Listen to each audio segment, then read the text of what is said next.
We did it. This was the end. This is the end of Peter Jackson's Battle of the Five Armies. So many armies. Thorin, you gave a promise. You brought upon them only ruin and death.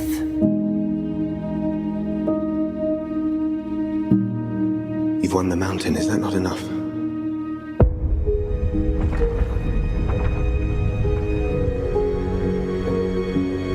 Now, we defend it. I came to reclaim something of mine.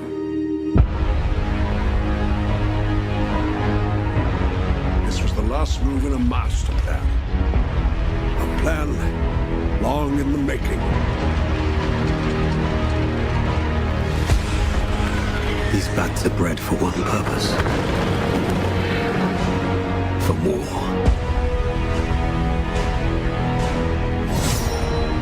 Leave Sauron to me. Bilbo is right. You cannot see what you have become. Everything I did for them. You started this. You will forgive me if I finish it. When faced with death, what can anyone do?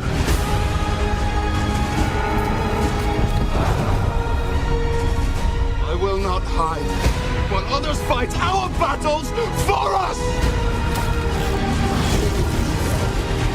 You have but one question to answer. How shall this day end?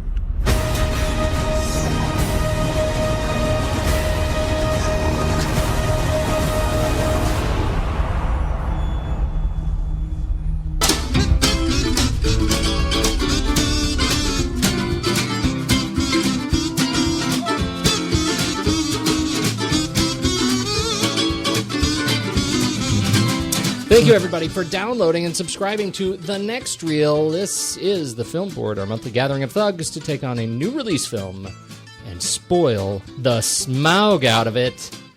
I am Pete Wright. Yes, that happened. And I am joined by the once and future king under the mountain, Mr. Steve Sarmento. Hello, Hey, Steve. good evening, everybody. We've got here a craftsman in his own right who has actually been there and back again, Mr. Chad Stoops. Hola, senor. And Mr. I Don't Fancy Fantasy, I'm just drawn that way, Tom Metz. It's Tommy Handsome, and hello, friend. Of particular note, we are missing the fine Andy Nelson this evening. Andy is recuperating from donating a kidney earlier this week. I caught up with Andy earlier today to see how he's doing, and I posted a super quick conversation in the feed for those who are curious about what happens when you donate a kidney, what that's like, where they take it, kind of where they drill the holes, that sort of thing. And he is doing really quite well. As dangerous and painful as it was, it sounds like, in fact, it was still better than Lucy. He is wonderful. He is very missed. He is very missed. Gentlemen in attendance, welcome to the Film Board. Before we get started, however, I do have a brief announcement. Oh. We've got shirts. What? Right? If you haven't checked out the 2014... Really? I mean, I totally know. Really? I'm on board. No, That's no great. pun intended. Really? If you haven't checked out the 2014 Top 5 T-shirts... Nice. Head over to thenextreel.com. This is a commissioned piece from the fantastically talented friend of the show, Joel Micah Harris. It's a classic fixed film reel with each spoke hole a custom work of art celebrating the top 5 films as it stands right now on our Film Board Flick Chart Challenge. Anybody know those top films off the top of their head? This is a Film Board I test. can say, but it's not. All the ones that you've seen, right, Chad? That's right. It's pretty much that. No, come on. You have to have seen some of these films. No, So, give me the top I 5. listen, and I know. Okay, There's then please do that network. Network is in there. That And- network. and the fabulous Raising Arizona. Mm-hmm. And we're going to need a bigger podcast, Jaws. Mm-hmm. And then there was what's in the box? What's in the box? You It's know a what's shirt. in the box? It's a shirt. 7 shirts for 7. And then the we're staring at you with our dilated pupils. The Requiem for a Dreamy Dreamerson. Mm-hmm. For Dreamy McDreamerson. That's right. All 5 films. So we've got some great. You haven't heard of any of this? Did you just say that out loud? If you're a supporter of the show, if you've been listening to the show, help us out. Help the show out. Show your love of the show by picking up our very first bit of show propaganda at thenextreel.com. Just click on there's a little picture of the shirt right in the sidebar there. You can buy the shirt. Help a brother out. That's what we're asking. That is all. And Pete, as I understand, it's a limited edition T-shirt, isn't that correct? It is limited edition. It's limited edition only insofar as we're going to stop selling it at some point. How about that? In a way, everything is limited edition. Aren't we all, Steve? No, this is collectible. This is collectible. The price is going to skyrocket when that top 5 changes. Right. That's right. Buy it before we watch other great films that replace these top 5. This is our thinking, right? This is our thing. We're going to start this this collectible limited edition, buy it while it's hot T-shirt thing every year. And we're going to commission a new piece that celebrates the top 5 films. Unless the films don't change, then it might be the next the next 5 films. No, it'll just be dedicated to Rush. It's just a whole shirt, a Rush shirt. That's all we're doing. And so we're going to do this every year. So this will be the 2014. You get it. I think we're going to stop selling it around the end of January. So I think you got a little over a month to pick it up, and then we're gonna close the doors on this particular chapter. So for all those who have bought shirts already, thank you. And for those who haven't yet, hurry up so I can thank you later. How's that? Okay. I think that's all we have to say about shirts, propaganda, and advertising, and that brings us to our fair and faithful companion, Bilbo Baggins. Bilbo and his merry band of dwarves take on the mighty Smaug and fight lots and lots of guys. Yeah. What do you think, boys? The stakes are clearly high in this Jackson Wonder ride through Middle-earth. Yeah. It seems like the stakes are high, not only for the fantastic Bilbo protagonist, but for Peter Jackson himself, who is continuously beaten up by the mainstream and nerd media alike for his alleged arrogance and his decision to take this to a 3-film extravaganza. Does the Battle of the Five Armies prove Jackson right? Is this the film you wanted and needed to wrap up this series? Initial impressions, Steve. Parts of it. That's good. Well said. Come in strong. That's, we'll get into the details in a bit, but the character of Thorin suffers from something called dragon sickness, which has to do with this certain, egotism and selfishness and greediness. And I want to say with this trilogy of films that I think Peter Jackson himself was suffering for a little bit of that dragon sickness and just didn't have some good perspective on how to tell this story best. So I was a little disappointed with this one. Is that where sort of the locus of your disappointment centers around Thorin himself, or is it just there's a variety of things that we'll excellent, a bouquet of problems. Yes, excellent. All right, Chad, initial impressions from you. Can I sum the movie up in just this little dialogue? I dare you. All right. Come out! Please come out! We're not coming out! That's it. Why didn't That's the you whole direct movie. this? That does come it. Out. Would you please come out? No, we're not going to come out. You can't make us come out. I say get out there now. Please get out. But you must pay the rent. But we can't pay the rent. That was the whole movie. I think that's a fantastic summary. Yeah, I just felt like it could have been a lot shorter. I mean, the 2 guys next to me fell asleep and started snoring. You're not kidding. I'm not kidding. They were snoring so loud the rest of the theater started laughing at the guys snoring, because one started snoring and the guy next to him was laughing, and then a half an hour later he fell asleep too, and they were both snoring, and it was just ridiculous. Wow. Were both of those people me? Oh, Shots fired. Bam, bam, bam, bam, bam. Tom, I didn't see that coming. Please tell us. my Give God. us your initial impressions. I pretty much hated it. I'm sorry. I know. Wow. I mean, it was just okay. We know that I'm not the audience for this movie, but even so, I have loved Peter Jackson in the past. But this was just so much spectacle versus actual, real imagination.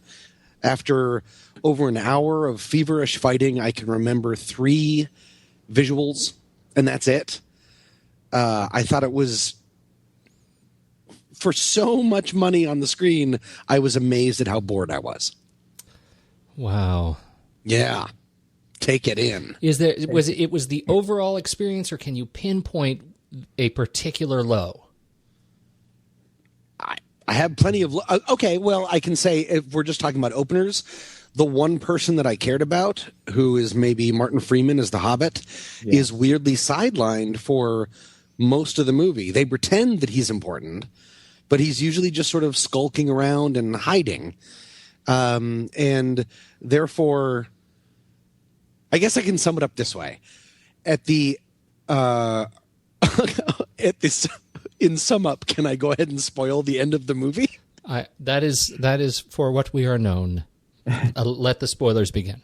When, at the very end, when he's turning around to go back to Hobbit Town, whatever that's called. It's Hobbiton, really. You just say it like that. Oh, okay, Hobbiton. He turns around to find all of his dwarve companions there to say goodbye.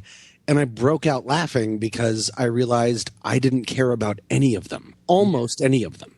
Yeah. Yeah. They were just, it was just too much. And to go on Steve's point, and I will wrap it up, I apologize, for a movie whose moral seems to be don't be greedy, this was officially the last nail in the coffin for me of why was this ever 3 films. Mm-hmm. The end. I've got to tell you, I was pretty saddened by my experience with this film as well.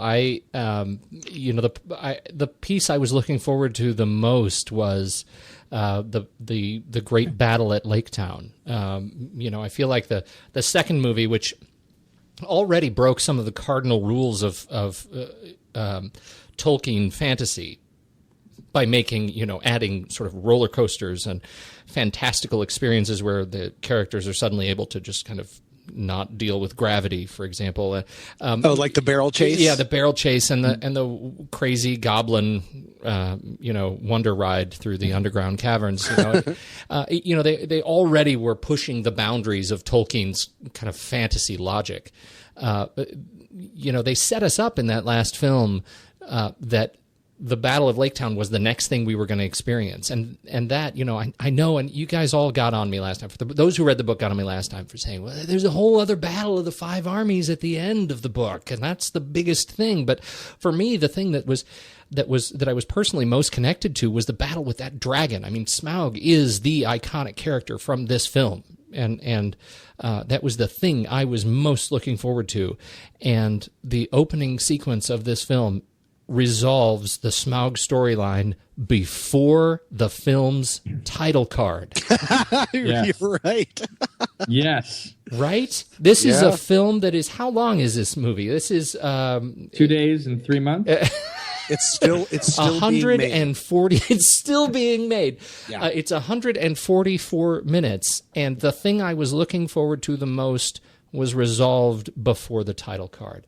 I was enormously disappointed. Now, those first 5 minutes, I thought visually were quite a treat. And I think there's one thing you can say about Jackson you can't say, is that his visuals and the world that he creates aren't really well figured. Yeah, they are beautiful. I mean, I thought the effects in this film were quite gorgeous. I think well figured, but not well shot. And I know that's to say well shot seems weird in a completely fake situation, Yeah, But no, I agree with that. It just in terms of where you put the camera and how you edit those sequences together. And I want to latch on to one of the points you just made. I think it was also my low was an editing moment in the same sequence that you brought up, the end, the cadet review, where all of the dwarves are in a line. So Bilbo is sitting there, and I know I'm going way too long on my initial impressions. I apologize.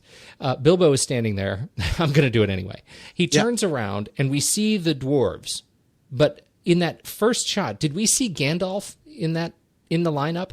No. I don't think we do. And then it cuts back to Bilbo. Everybody laughs, and then we have this quick, like, smash cut close up to Gandalf, and then back to the dwarves, and Gandalf is suddenly there. Like, it just felt like, oh my goodness, this is an unfinished scene without Gandalf. Now he's going to be standing there, and he's going to be right behind everybody. It was just really sloppy and made it feel so cartoonish. Just the general sense of the film was really cartoonish. So I definitely had some problems with it, and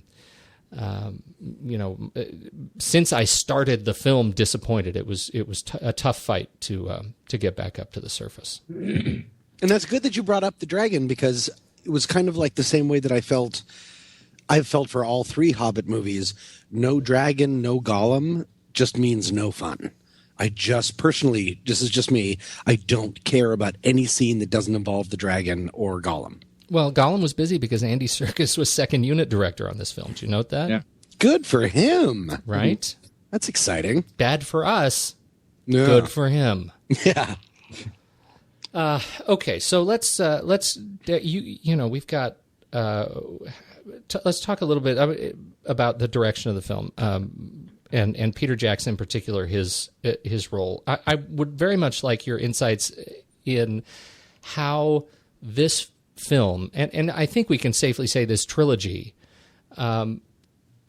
differs from the Lord of the Rings. And I think that's a fair assessment when talking about the Five Armies, because my sense is that Peter Jackson and team got themselves in trouble directing this film because they had built such a fantastical and sophisticated world in Lord of the Rings, adapting that world to what ultimately is a children's story.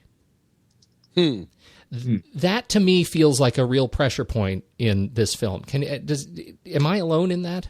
No. I think they should have made The Hobbit first, because then it would have given him a springboard to launch into something greater and bigger and grander. He had to make something out of nothing. Yeah. And that was his problem. I had that thought today. That struck me that maybe this was just made out of order. Yeah. Well, to me, and I hate to say this, it came back to, it reminded me so much of Star Wars. Of the original trilogy tells this really simple story, but you've got this good versus evil. You've got corruption. You've got these heroes struggling against the forces of darkness, and that's what's going on in Lord of the Rings. And The Hobbit is before this big evil emerges. So you don't have this big conflict, and so they sort of have to.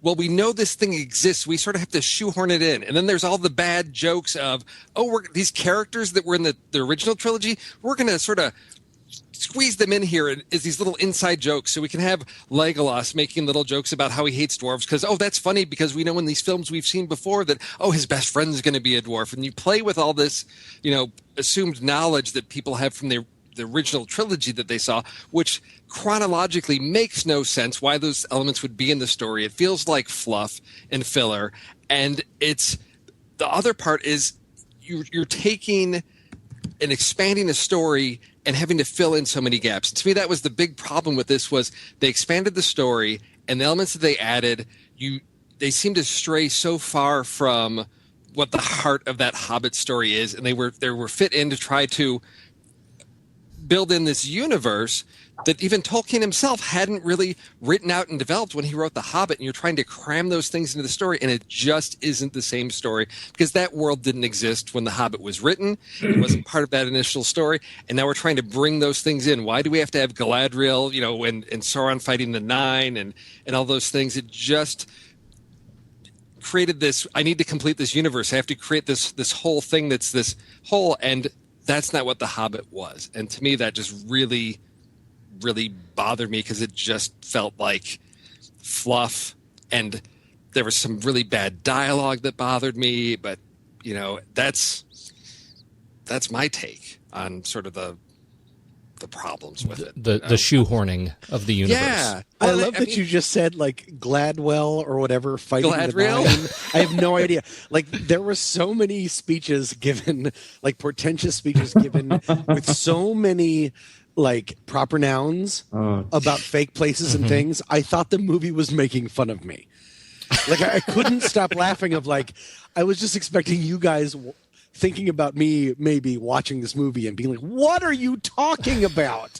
No one knows what you're talking about. Maybe it's just me. Did you get the feeling that, particularly in the battle, as they're introducing the Five Armies, and let me say, I went to see this with my daughter, who is 12, and even she looked over at me sarcastically every time they introduced a new species and said, Second Army, check. Right? As she's going through each of the Five Armies, and finally the Eagles come in. She's like, and there's number 5. Oh, was the Eagles the 5th? Honestly, I didn't want to be like, I didn't know what the 5th Army was. Neither did I. The 5th Army was Hope. Hope? The 5th Army was boredom. Wait, what was the 5th Army? Was literally the Eagles? The Army of the Eagles. Was it? Yeah. What?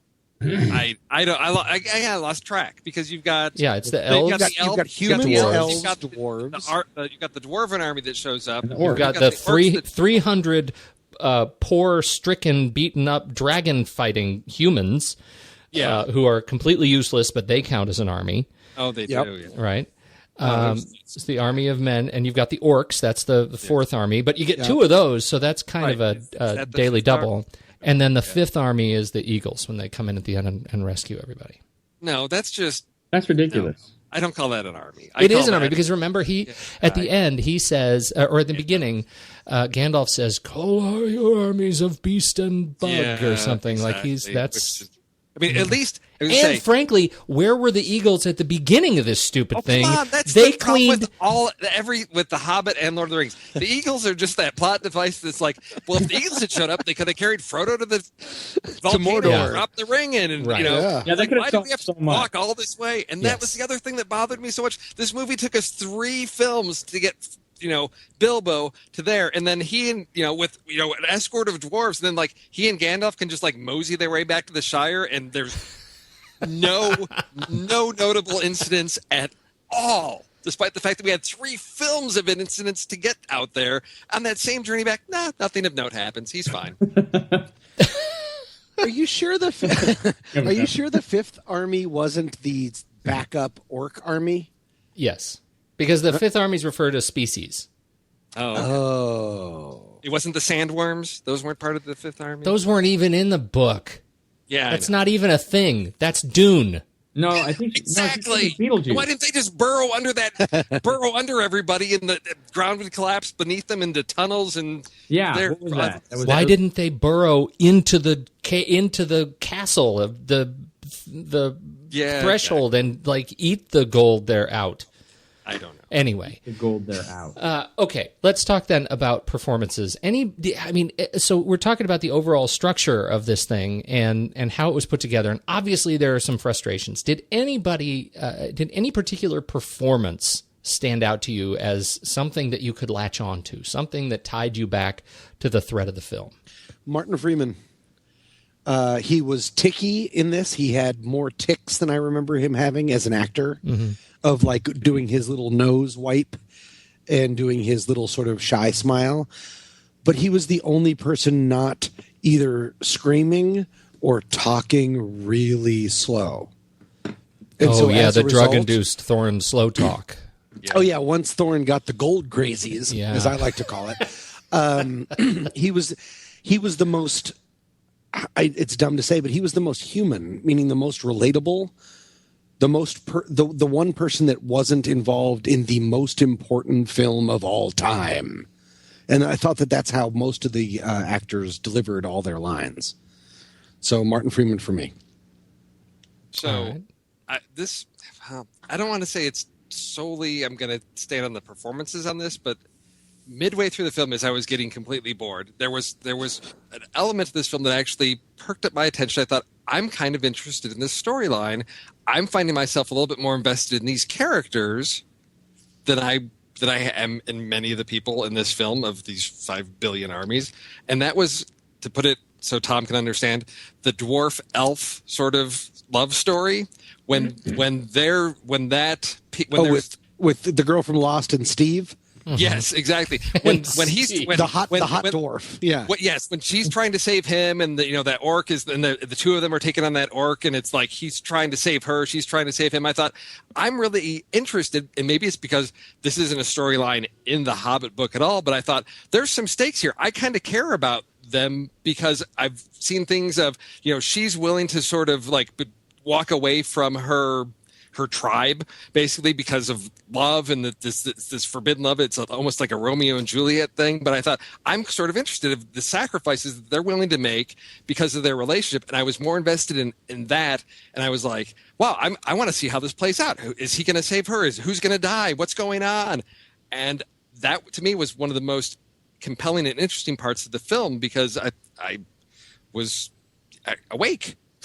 It kept my attention. Everything else was just, and I was surprised because I wasn't expecting it, because I thought, it's something they're putting something in to add some love story, something instead of just action and dwarves and monsters. But to me, there was something about it that had some heart to it that I found interesting. Who else had? Let's talk about the love story between Steve and Tori and the girl from Lost. Other opinions on that? I'm really interested in that because it was obviously a particularly big shakeup from the book. Oh yeah, I don't think. I think what the problem with that is, and I agree with Steve that it was interesting, but it was only interesting in the fact that we didn't quite. It didn't ever go anywhere, and then Steve jumps on the guy and he gets stabbed. And that's pretty much the end of that. I mean, it doesn't really last long. The whole extent of that is them watching each other as he's going off on a boat. And then the second part was when they're far away from each other, looking at each other again, and he comes to go save her. And that part's really fast. I mean, it was really cool for the moment that it was there. And then she cries over his body about love, and then it's like, okay, well, we know that the elves don't know anything about love, but that was one of the worst lines that really stuck in my craw. The whole, why does it hurt? Because it's real. And I thought, that is just the worst line. And I thought, I actually said it right before he said it to myself. Because this is the most real part. I was able to guess that. That was the only line I was able to guess because it's real. Yeah.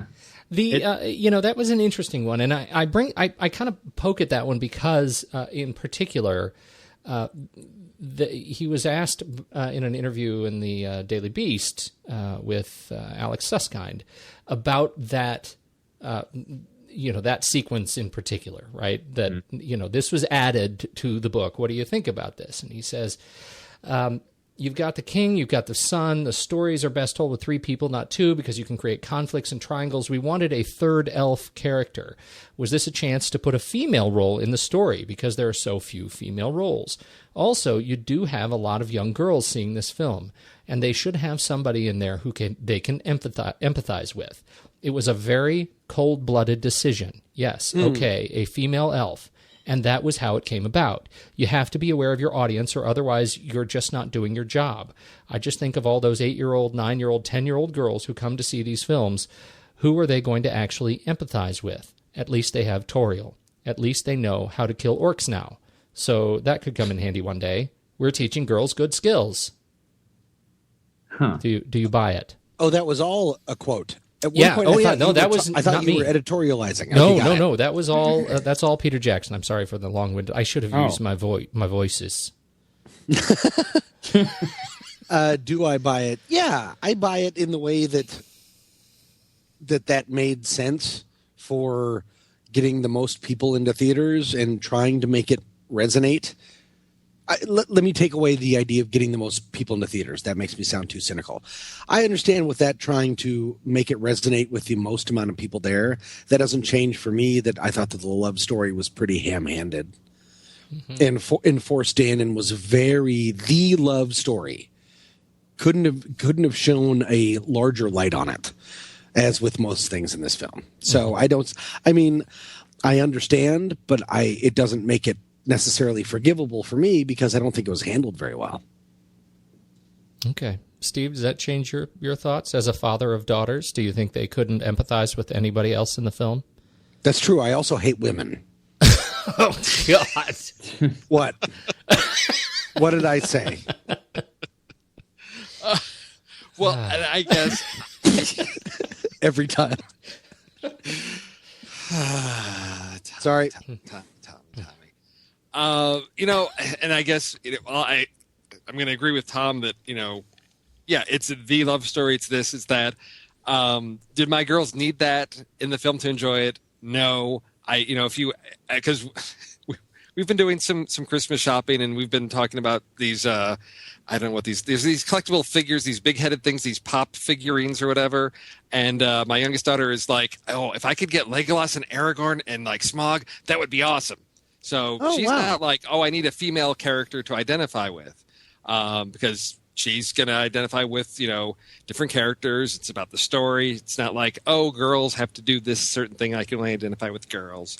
But to Tom's point about it being ham-handed and this and that, the fact that, yes, I agree with that, but still think it was the best part of the film.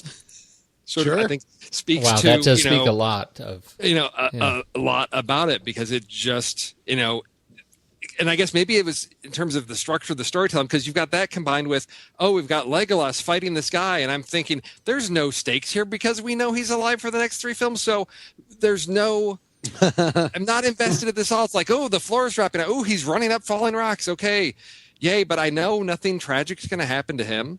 So why waste my time with this? It's not adding anything. It's not moving the story forward. It's just showing off of like, we can do this, we can do this. And it just, it bored me. And I want to say I sort of felt insulted as an audience member of like, you can't trust me with a challenging story, with something different. Pete, you and Andy talked on, I can't remember which episode it was, just one of your Ellen Burstyn episodes about, I think Andy asked, what stories have you seen, so many times and you're just sick of them? Right. And like, this film represented like everything I've seen like in fantasy adventure films that I'm just tired of seeing. And I've seen it done 1,000 times. And I expected Peter Jackson to really be able to raise the bar for what he could do. And he just really let me down with this. Yeah, I absolutely resonate with that. And I'm glad you brought that up, because it really is. It does feel like a rehash of lowered expectations in storytelling, and it was frustrating because, for me at least, because I think he has proven himself in the past as better than this. I think that's the thing. I'm a little bit heartbroken, and it's just going down. Yeah, I mean. Yeah, I'm talking more specifically about the. If we talk about the first trilogy of the Lord of the Rings, I felt like I didn't have this. I didn't walk away from those films disappointed in the way he handled my emotional journey, right? As custodian of my emotional journey in this film, and here, I think this, the love story. Back to the love story in particular, it is so shoehorned in, and it really. I like the way you said it, Steve. I mean, assuming that girls can't enjoy a fantasy action story if there are no, prominent girls in it, that was a problem for me. It's insulting. It, right. it is. Yeah, you're right. It is insulting. I know, seeing it with my daughter, that was. Let me just say, her favorite part of the film was not the Toriel love story. Right, not by a long shot. So not just the kissing scenes, not just the kissing scenes, and when they like get to pick out all their outfits, which is, I'm sorry, like you can't help but laugh at the crazy mismatch between the dwarf, who appears to change heights in his relationship with her through the course of when it's important, films. He's on a step stool. Yeah. Right. So apparently they have a lot of apple boxes in Earth. Anybody else? I feel like we spun off of our conversation about Martin Freeman in particular, and I didn't get my 2 cents in.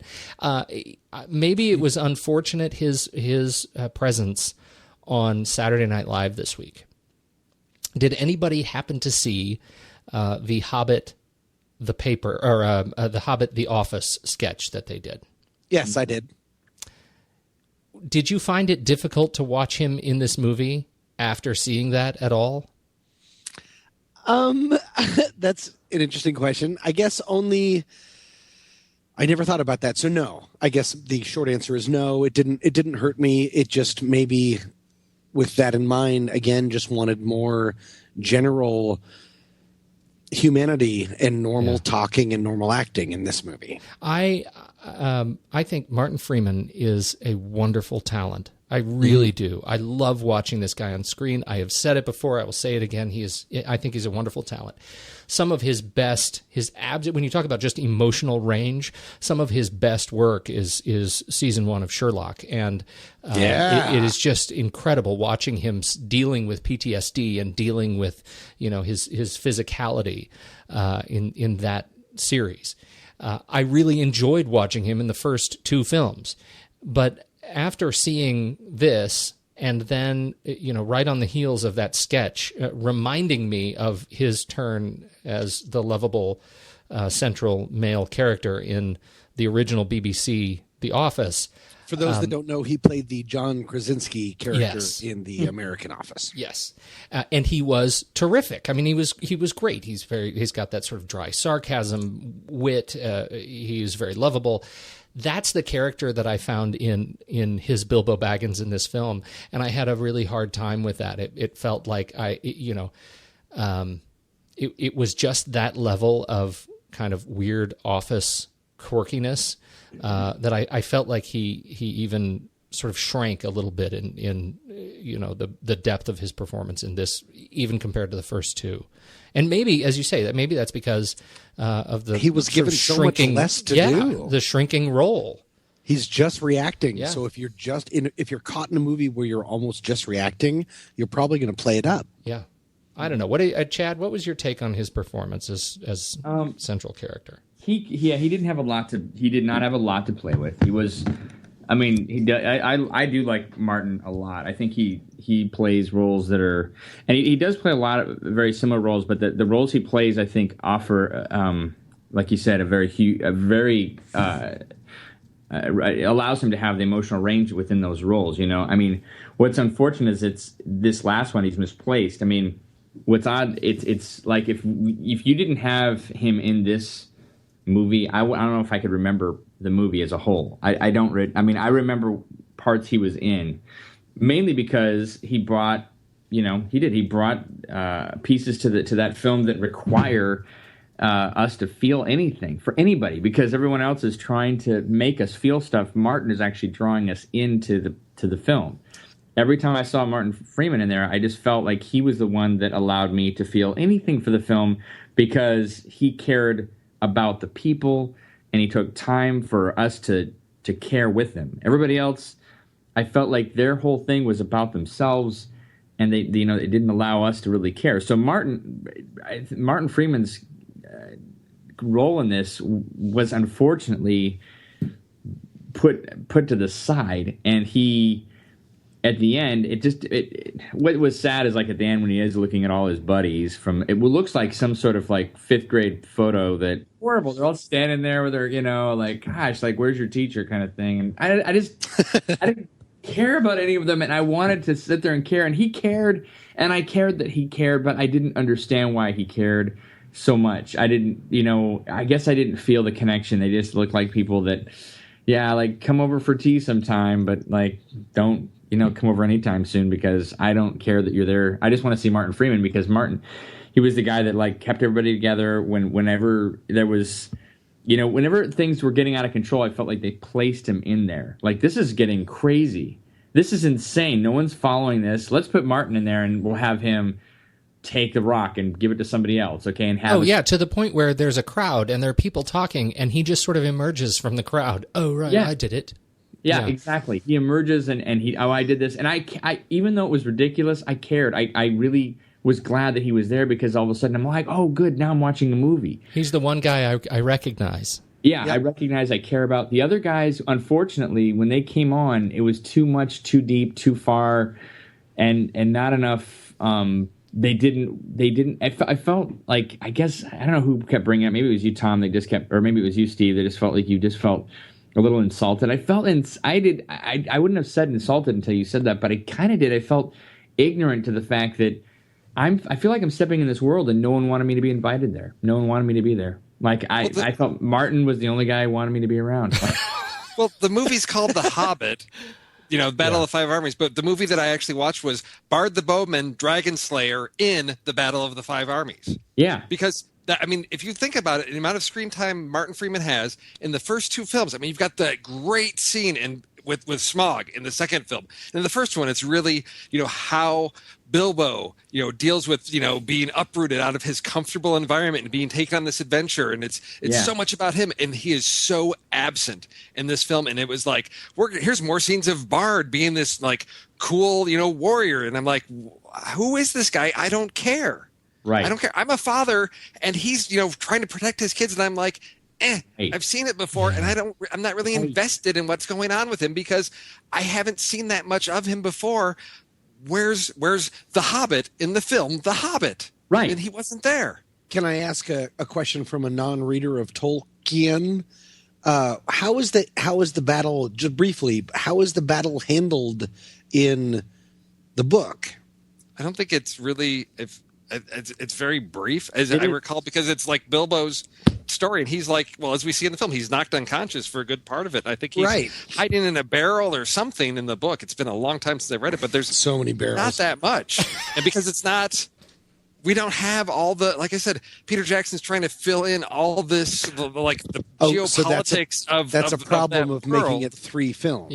Yeah. Then. Oh, okay. Because I was wondering, like, why would you name a book The Hobbit when your main character isn't very important except for weird emotional things at the end big battle? Is the end big battle just not a big deal? No, it's a big deal. It's the major last part of the book. Like the last chapter. Yeah, but it is part, isn't it? Like it is part 3 of the book. But isn't the book like super thin? It's only like 100 and something pages. I'm bringing it up here. It's not as long.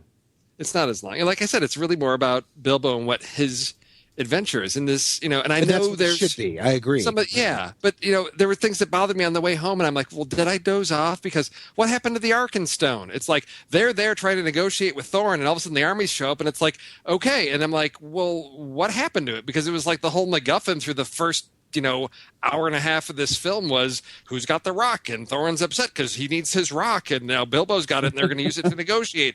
And yes, Bilbo's being a good person because he's asking the dwarves, well, if somebody perhaps were to find it, would it be a good thing? And it's like, no, we're concerned about Thorin, and then it just disappears for the last hour of the film. They pulled a second Smaug. They killed the dragon a second time too early in the film. Oh, I got the rock. Oh, okay. And you're like, no, it's not okay. I don't care you have the rock. You're lying. What? This so the book was 288 pages. That gives you an idea. Now he pulled 288 pages and made 3 gigantic films, compared to the Lord of the Rings, which was originally released as one. It was intended release was as one giant book, but now you get it in kind of 3 pieces, and I think one is 432 pages, 352 pages, and then the Return of the King is 432 pages. So it's 1,200 pages of text that got us the first 3 movies, compared to 288 that got us the last. Now, of course, that doesn't count the supplementary material that he conjured up out of the Tolkien back catalog. To come up with that, and much of it was to answer this question of what do you do with these extra characters, these extra elves that aren't supposed to be there, and they've become major characters, that kind of thing. What is your sense, gents, on the way he handled this film as prequels? And I'm saying prequel now in quotes. Yeah, because of the whole Sauron showing up. Yeah, we have 2 sequences, I think, that are really, you talk about ham-handed. I'm interested in your take on these 2 sequences. It's an eye. It's Sauron. It's the eye. It's Sauron. Let's spend 45 seconds cutting back and forth in case you don't get it the first time. That was so 60s, right? The psychedelic cinema. Like, we're going to really make a good point out of this by making it hurt your brain.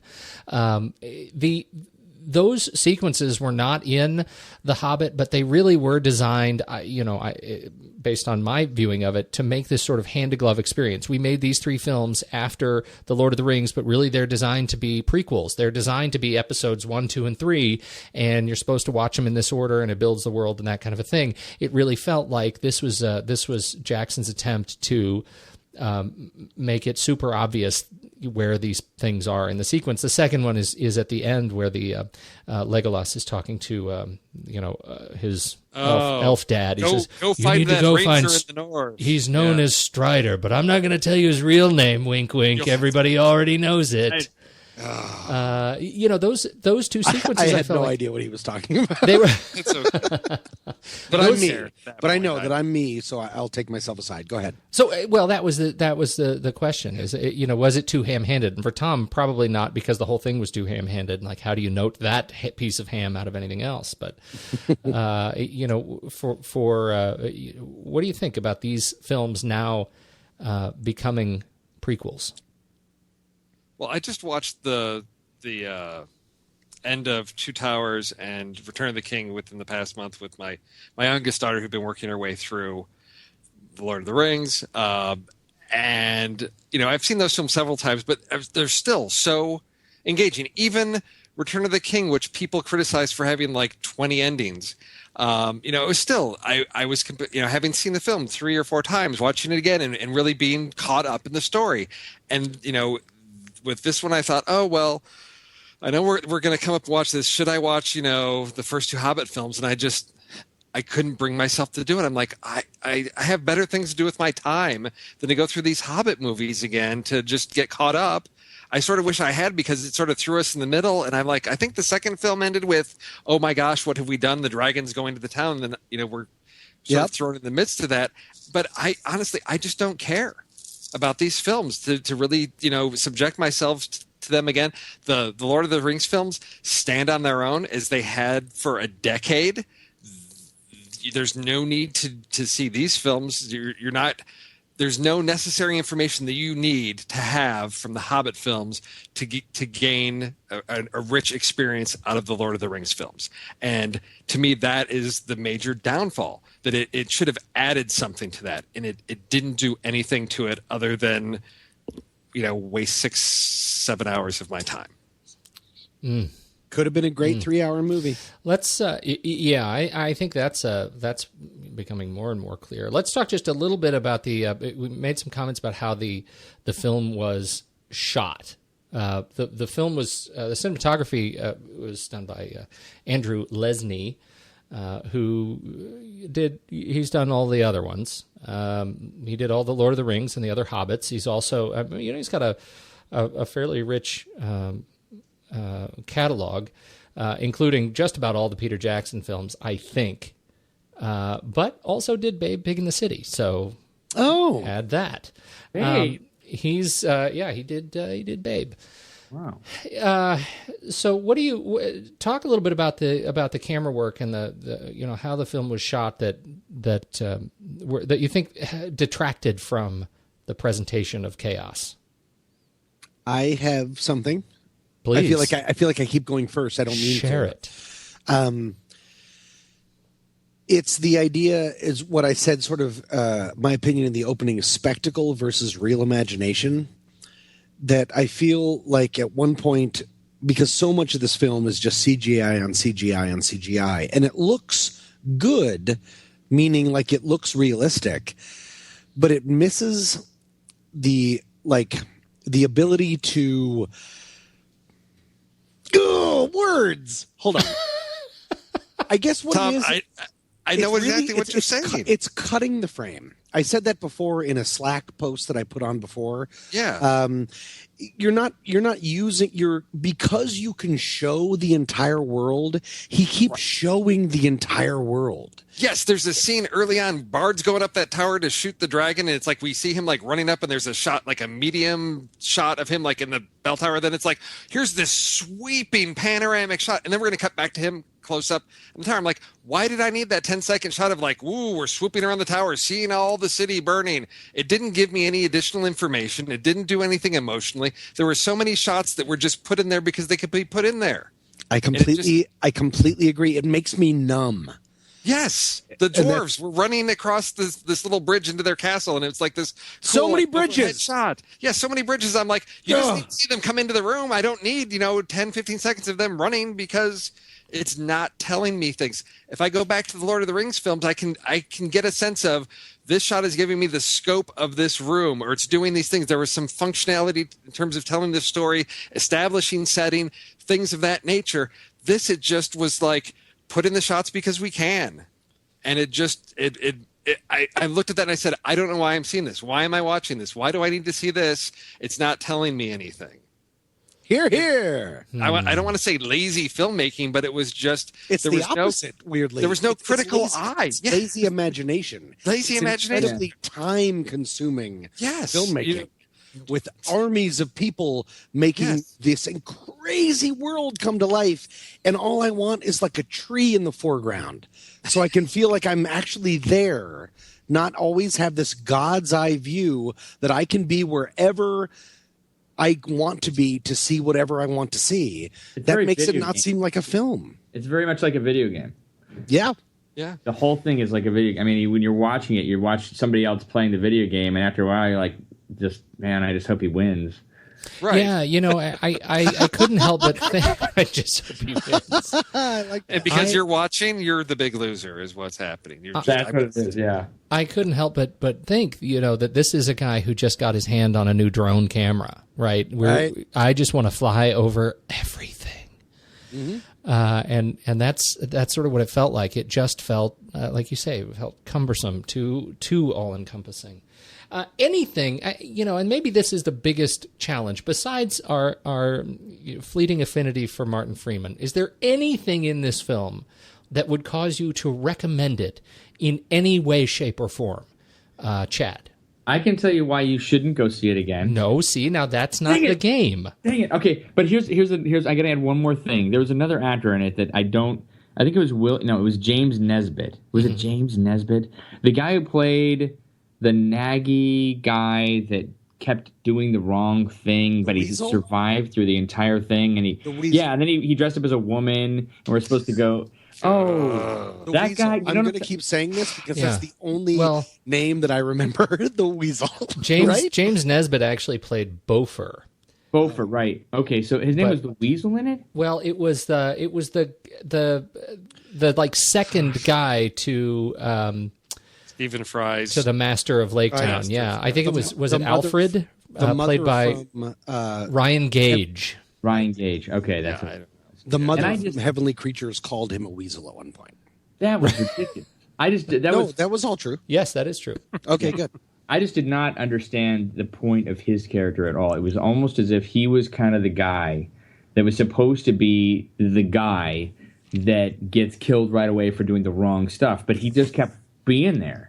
With every he made these crazy choices, and everybody's just like, we don't need to kill everybody. And then he's taking gold, and then he's throwing women around. It down his bra, and I'm like, this is like amateur, like fantasy filmmaker, right?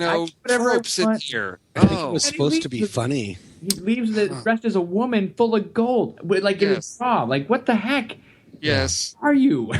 Yeah, there were a couple of sequences with him. You could feel, and he's a talented actor. He's nothing with him. It just didn't fit. But there are a number of sequences. There was one that was such a toss-off bit of slapstick. They're on the beach. Everybody is really, really sad, and then they realize they're really happy because Lake Town man, Bard the Bowman is there, and they realize he's the one who slayed the dragon. I don't know how anybody could have seen that with their bare eyes or with I saw it with my own eyes. How could you possibly have seen that? He saw it. Because the smoke in the flames, I mean, you couldn't see anything. But in that sequence, did you guys notice, or was it just it almost felt like an error of the film?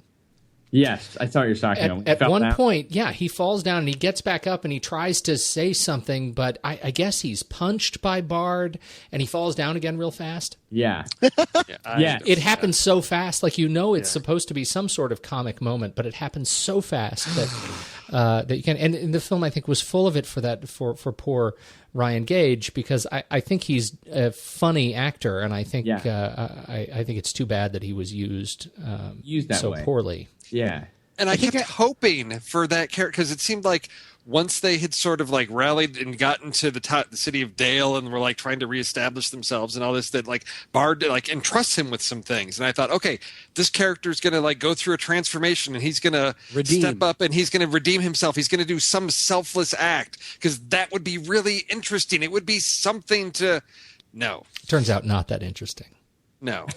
I will say there was an interesting. I actually thought of you, Chad. I don't know if you have this unnatural love for this particular actor, but seeing Billy Connolly as Dane show up really surprised me. Like I was really pleased. Everything? Yes, with his bare head. That was a bit of comedy I could rally around. Yeah. Yeah. There was a couple things like that. It was like, also, like, did you notice, was it funny to you when like those big monster, one of them like rammed his head into the wall and that died? One did. I thought that was funny. Yeah. Yeah, the 8-year-old in me laughed really hard because he like rammed, and I was like, "Yay, okay!" But there was just too much of that. Like, Smog is going to crush the greedy, selfish, master of Lake Town. I'm like, of course. And then he literally crushes.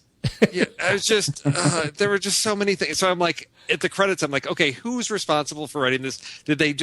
Who threw this together? And I'm looking at these names going, these are all the people that did the Lord of the Rings films and Guillermo del Toro. What? Yeah. Who's the director of Broad Humor? Yes. Yeah. Oh, it just, there. Yeah. And I think to me, the disconnect was Tolkien's, it's like somebody remaking Shakespeare and just putting bad, corny jokes in it, because you've got some sequences where like the language is like true to the Tolkien universe, and it's like this high language, and then you get just these flat, dull clunker lines, and just it's such a like patchwork of a film. So back to my question. Okay, is there something? Anything redeeming? I do. Tom, I got something. Wait. Let me think through all the 2.5 hours of. I liked. I got something. Okay, go ahead. What do you? I'm coming up short here. The moment that I came alive, like I had come alive in the Lord of the Rings movies, when again, this is not my genre, but there was so much in the Lord of the Rings that I loved, was the moment, it's very, very small, during the 19 Armies fight, when I made notes. When the elves jumped over the dwarves' shields. Yes. Okay, yeah. When the bad guys are coming in, and they and all of the dwarves made that huge, like, thing. Yeah.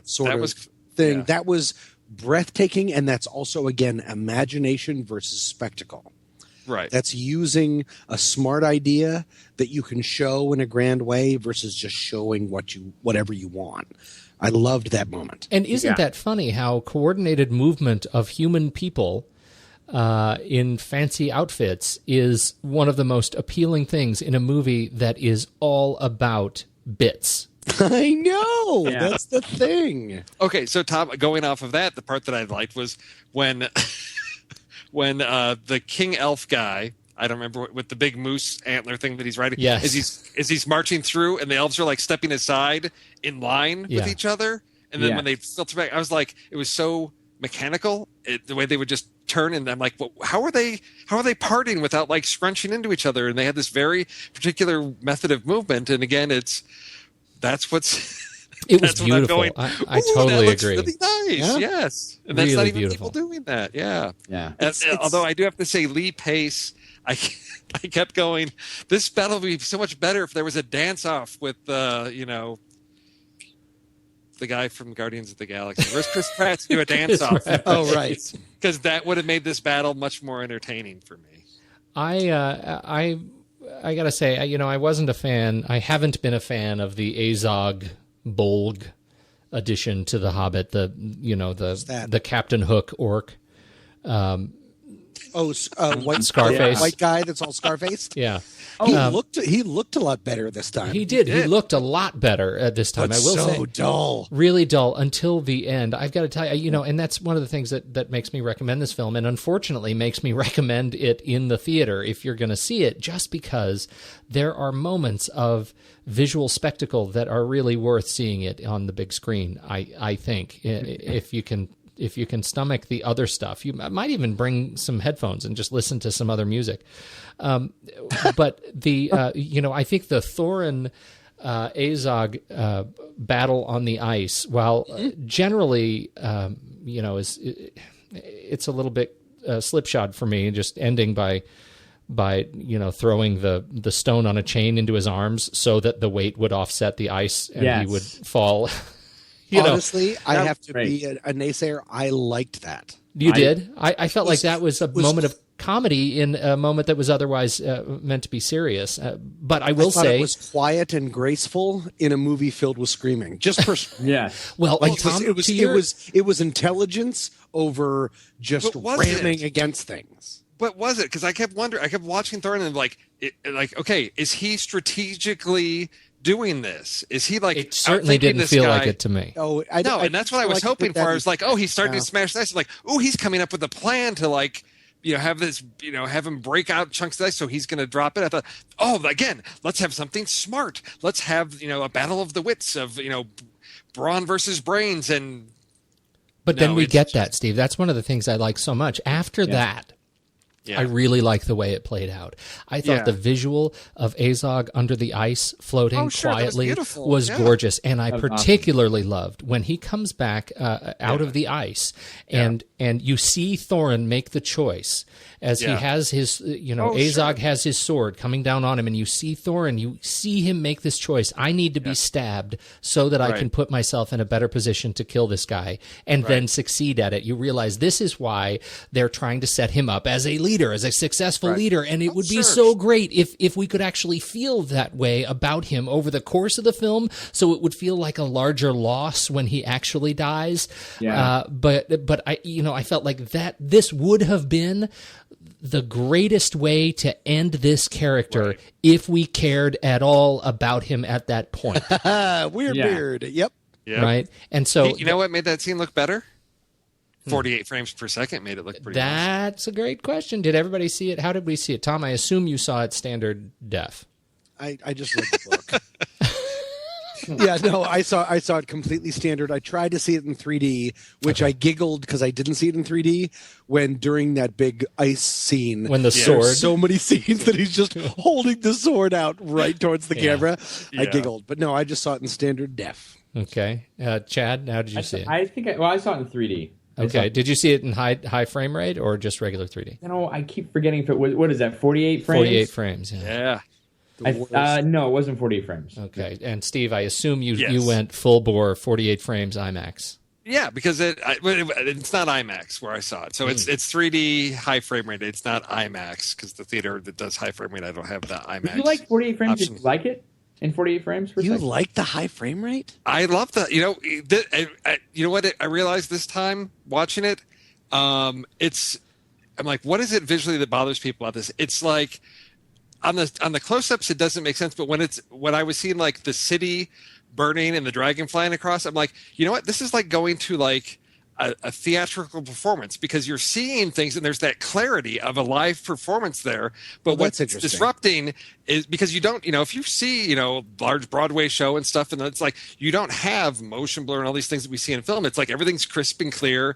But what's disconcerting, I think, to the human eyes when you get to those close-ups and you still have that clarity and the cutting is, a problem. But for a lot of those sweeping panoramic shots, I'm like, oh, this is really cool. It's like, wow, there's somebody's built the most elaborate stage set ever because it's really crystal clear. Real.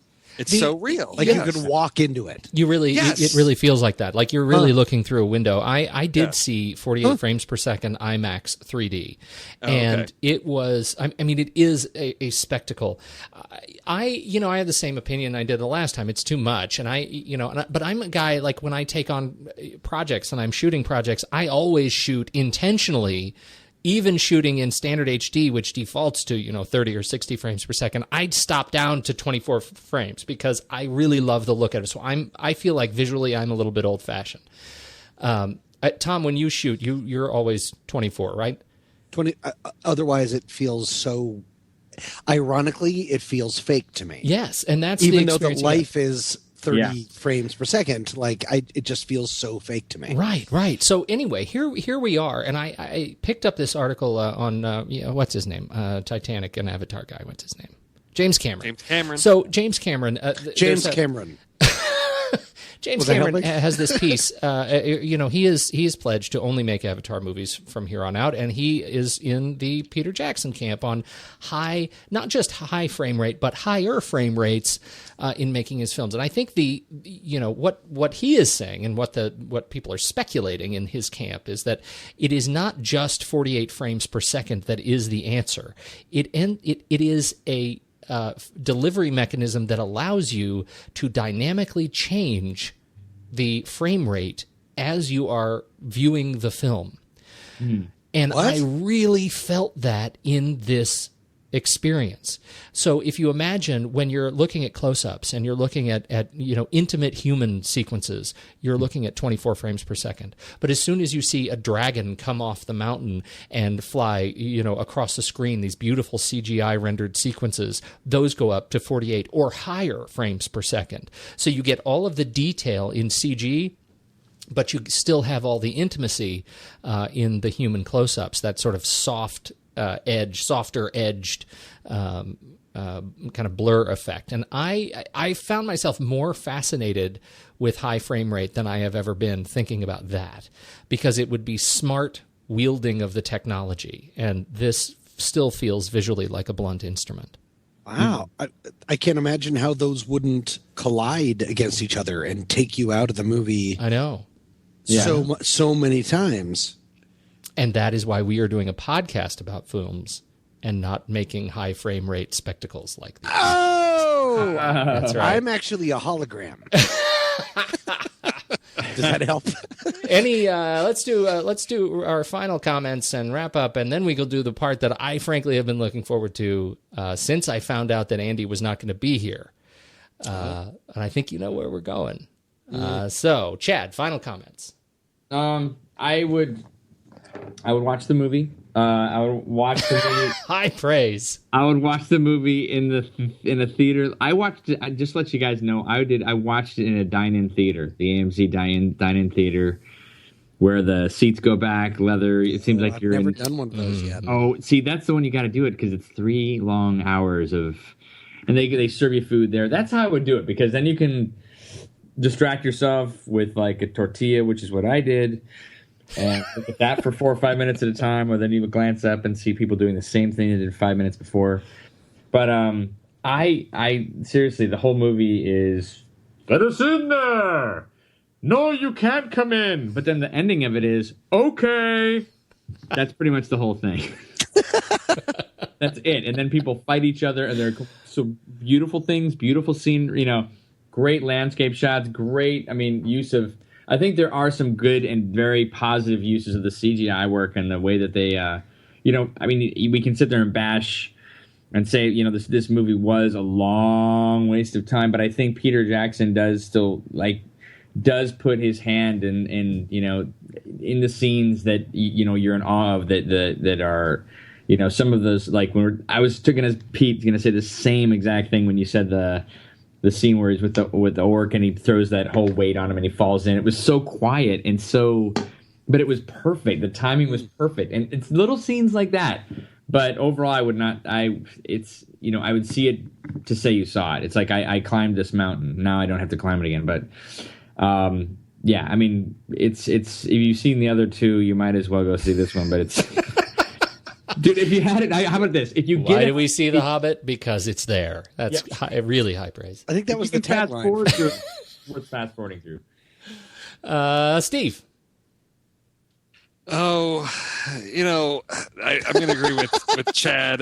If you've seen the first two in the theater and you want to be a completionist, there are some beautiful scenes. There's some great, I really hope for some more dragon in there, but there are some really cool dynamic, spectacular effects scenes.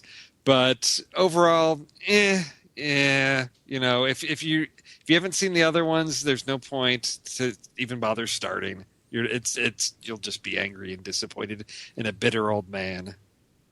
Ooh. Tom? Just because you can show everything doesn't mean you should. I'm desperately excited to see what Peter Jackson will do now that he's done with the Gerald Tolkien stuff. But he's not. He's not. I've heard rumors. He is. Adventures of Tintin, Prisoners of the Sun. Oh, no. I thought he was... No. I know he's doing Tintin, but I thought there's rumors that he may come back with some additional Tolkien films. Oh, good grief. Because there's that whole other... There's just, volumes of, material. God, man, put a fork in it. Heavenly Creatures is one of my favorite films of all time, and that I just want, as much as possible, I want that kind of Peter Jackson back. That's all. Please? Yeah. Yes. I feel like Jackson and Fran Walsh put themselves in a bit of a tight spot with this series in trying to adapt what is a children's book to the world that they created, and it was just not meant to be there. And it always feels to me not quite at home. I'm glad we can put this one on the shelf and be done with it. But again, I think it's worth seeing for the spectacle if you are into spectacle. But you really, really better be into spectacle because there ain't no story there to back it up. That's all that great. Agreed. If I was a jerk, I would say, Peter Jackson, enjoy your mountain of gold. I'm glad you're not a jerk. Right? Huh? And now I think we need to rank it. Flick chart, The Hobbit.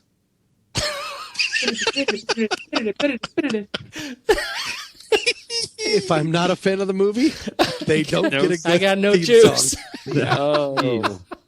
Sorry. Head over to Flickchart, everybody. If you go to flickchart.com/TNR Film Board, you will find all of the films that we, the Gang of Merry Thugs, have reviewed. And let's just see how the Battle of the Five Armies stacks up. Oh, boy. All right, number one. Are you ready? I'm so excited that I get to push the button. I know, you never get to do this. I never push the buttons. This is so... The Battle of the Five Armies, or Cloud Atlas. Cloud Atlas. Cloud Atlas. Cloud Atlas was amazing compared to... I agree, Cloud Atlas. Next up, Hobbit Battle of the Five Armies, or Jack Ryan, Shadow Recruit. Oh my gosh, Jack Ryan, Shadow Recruit. Jack Ryan. We have one registered for Jack Ryan, Shadow Recruit. Wait, what? Tom? Come on, guys. Tom, remember, this is the one with Kenneth Branagh as the bad Russian and Kevin Costner and Captain Kirk. Oh, yeah, forget this one. Yeah, it was again another movie that did things that we'd always seen before, but that one, I hated that one. Tom, this is that movie that is as forgettable as the Battle of the Five Armies is going to be in 6 months. But it wasn't as long. That's true. Good point, Chad. Jack Ryan, because it's about half as long. Yeah, Jack Ryan. I'm sorry. I'm going to say Hobbit. Wow. Because of the elves leaping over. Because I can remember, literally, I can remember. 30-second scene is worth 2 hours of pain. Oh, my God. Steve, are you on with The Hobbit as well? No. Jack Ryan? It's going to be a tie, I can tell. So if I go with Jack Ryan, which is, I'll watch that. Oh, the bathroom scene. Nope, I got it. Jack Ryan, Shadow when he shows him into the hotel and they end up having that big shootout. I love it. Jack Ryan, Shadow Recruit. I'll watch Jack Ryan again. I will never watch one of these Hobbit films again. Ooh, that was a little snarky. A little bit Mean Girls. You will if Peter Jackson comes to your house. Oh my God, is Peter Jackson coming? I also am with Jack Ryan, Shadow Recruit. Okay. How about the Hobbit Battle of the Five Armies, or Now You See Me? Oh, wow. Peekaboo. Why do you keep throwing turds in here, man? It's like turd against turd. Because we're in the bottom quartile of the list here. It's The turds were the bad. Sixth Army.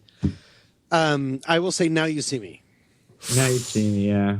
Yeah, because that made me at least laugh. What? There were no orcs in that. There were 0 orcs. I didn't get bored. I mean, yes, I can. Oh I my like that God. movie more than you guys do. No, you guys, do you remember Now our You conversation See Me is about that at least movie? Light fun. It was didn't terrible. Oh yes, it's bad, but it wasn't boring. Yes, there's films that have done better, but Woody Harrelson and the interrogation scenes, there's just some cleverness. I agree, it falls apart at the end, but the front half of that is good. This was Now You See Me is ranked only higher than Oz the Great and Powerful and You're Next. It was terrible. no, but I liked those films better than The Hobbit. I don't remember Andy throwing so much shade during when he's in charge of things. Yeah. No, Like you're making all us right, feel all right. terrible. That's fine. It's all going to my head. I admit it. All right. All right. So You've got the gold crazies. who has so is everybody Now You See Me? Yeah. Okay, so it doesn't matter. That's just right. fine. You can push the button all you want, but your opinion doesn't matter. It does not. Well, speaking of Battle of the Five Armies against You're Next. I loved Your Next. It was fun and Next is- silly. Yeah. Tom and I agreed there are better horror films, but that one was light and fun and had some. That's with the survival chick with the crazy contraptions killing people and stuff. Yeah. Because I'm such a horror lover, and that might not make sense for my thing, but I will say The Hobbit, because Your Next was so disappointing. Oh, it was. Oh my gosh. So if you had to sit and watch 2, you're forced. You would watch The Hobbit. No, I'd probably watch Now You See Me. That's not one of them. That's not. No, that's a good point. No, he brings up a good point. If I was right now forced to watch one, I would easily watch Your Next. So maybe I will change my vote because of that idea. I will say You're Next. Thank you, Chad. I had to clear that. Yeah. I know you didn't like that. I know I you just did. got skunked on the bottom Yeah, you 5 did. here. You guys. Andy, I want you to come home. There is no Andy. You There guys is only are- us. You will be proud to hear, you buzzkill, there is no joy in your life, gentlemen, that we have sunk The Hobbit, the Battle of the Five Armies, to last place, number 29 My gosh, out really? of 29. Yes, it was a horrible, painful experience. But remember, Wait, The it Hobbit, wasn't as bad as some of the other ones. The Hobbit, The Desolation of Smaug is number 11, and yeah, The no. Hobbit, An Unexpected Journey is number Yes. 12. Because of on our Martin list. Freeman actually was in those films. He was not in this film. All right. I'll That's- give it to you. Pete is so disappointed. in this. He hates his gang of thugs. And I'm sorry, Pete. We appreciate No. you. Andy's never allowed to be absent again. It's see what Well, happens. that should go without saying. Hey, happy holidays to all of you, Right? gentlemen. Thank you so much Yeah. for being here, Steve Sarmento Thank you. Merry Christmas and a Happy New Year. and Chad Stoops. Love you guys. Tommy, happy holidays. Thank you for having me. Always a pleasure. And to everybody else listening, thank you so much for downloading and subscribing. Learn more about the show at thenextreel.com. Subscribe in iTunes. We love those 5-star reviews. Yeah, and as Mom used to say, if you don't have anything nice to say, best not say anything at